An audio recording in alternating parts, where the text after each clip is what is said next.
Olá, bom dia, sétimo ano, tudo bem? Na aula de hoje de matemática, para alegria de vocês, vamos iniciar o capítulo 8, certo? Então, finalmente finalizamos a parte de cálculos algébricos. Então, capítulo 8, a gente parte do princípio, a gente vai aprender o conceito de razão para depois entrar na parte de proporção e transformação de figura. Então, a razão trata-se de uma grandeza. E o que vem a ser uma grandeza, né? Uma grandeza é algo que pode ser medido. Então, já estudamos algumas grandezas, como comprimento, superfície, massa, temperatura e tempo.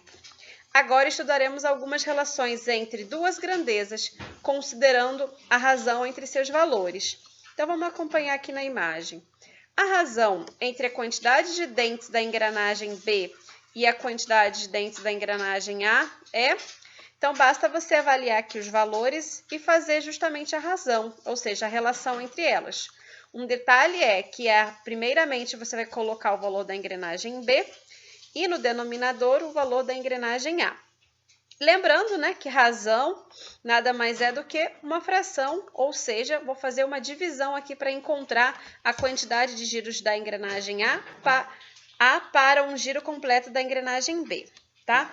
Então, em resumo, a gente pode dizer o seguinte: dado dois números x e y qualquer, né, mas lembrando que y tem que ter um valor diferente de zero, a razão de x para y pode ser indicada pela fração ou pelo quociente, ou seja, pela divisão, x dividido por y.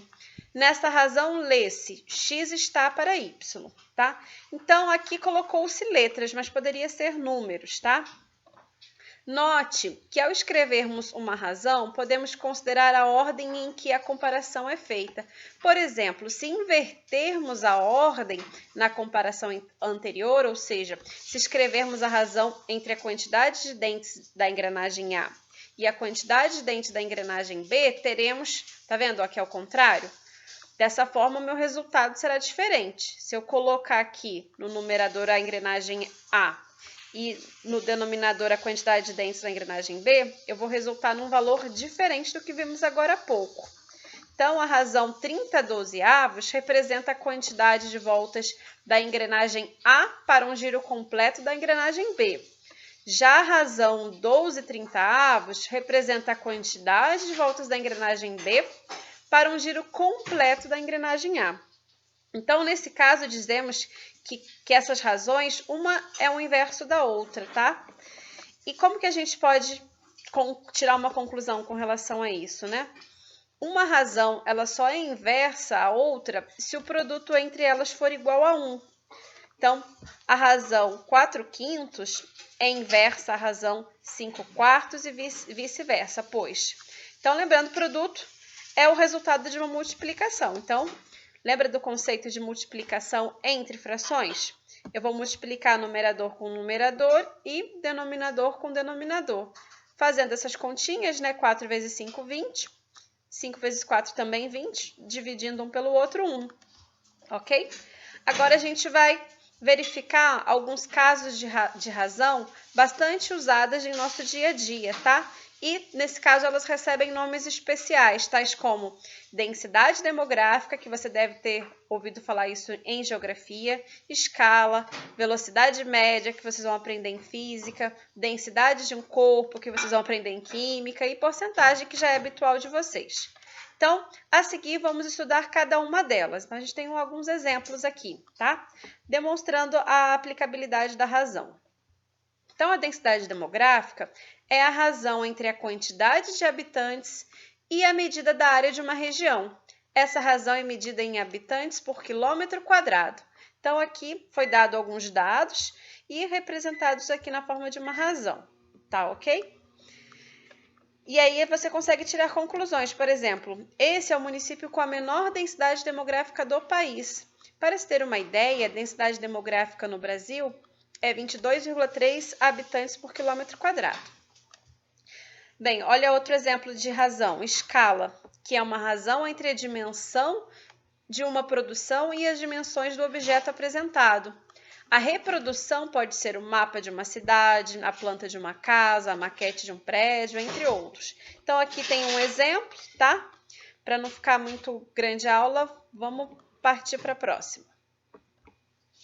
que é a velocidade média, que nada mais é do que uma razão entre a quantidade percorrida e o tempo, geralmente medido por quilômetros por hora ou em metros por segundo.